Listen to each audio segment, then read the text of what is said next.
All right, on the other side of things, none of us work in an NBA front office, but we still feel like we know better sometimes. So, Richard, let's start with you. What team do you feel like is just got you questioning every decision they made so far?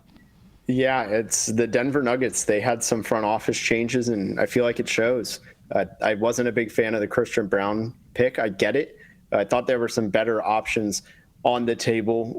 They could have gone with, they could have gone with Blake Wesley. Thought he was a really good fit there. He fell a few more spots. And then I just really did not understand the 30th pick when they took Peyton Watson. Just from some research I did, no player has been drafted this century from the NCAA with worse collegiate stats than Peyton Watson. And he's a struggle. 3 points a game, 3 rebounds a game, 32% from the field. Bad situation, but after high school, everything has been pretty disappointing for him. I'm nervous about the jump being made into the NBA, and they have to give him a guaranteed contract as a first rounder.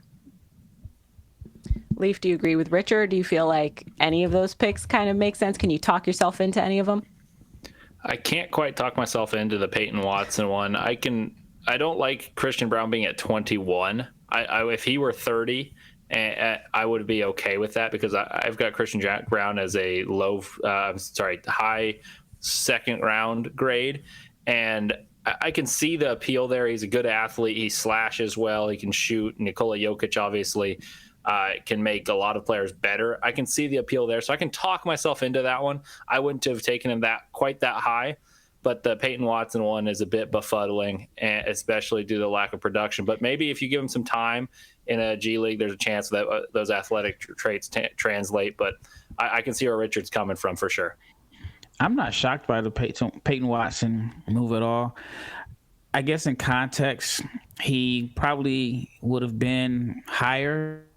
Johnny Juzang and Jaime Jaquez decide to leave. I know everybody thought that Juzang was going to enter the NBA after the big tournament he had.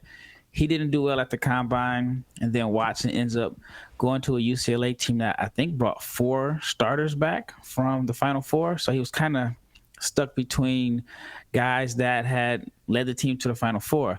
I think that the NBA teams are coveting wings that can handle the ball and that are athletic. And what I'm realizing now is that sometimes your production doesn't really mean anything. Teams are taking potential over production. And we've seen guys that had good stats that are falling down the draft board. So it just shows that there's a high demand for long athletic wings that are potential ball handlers. And he fits that description or that mold that teams are looking for. So I'm not too shocked by it.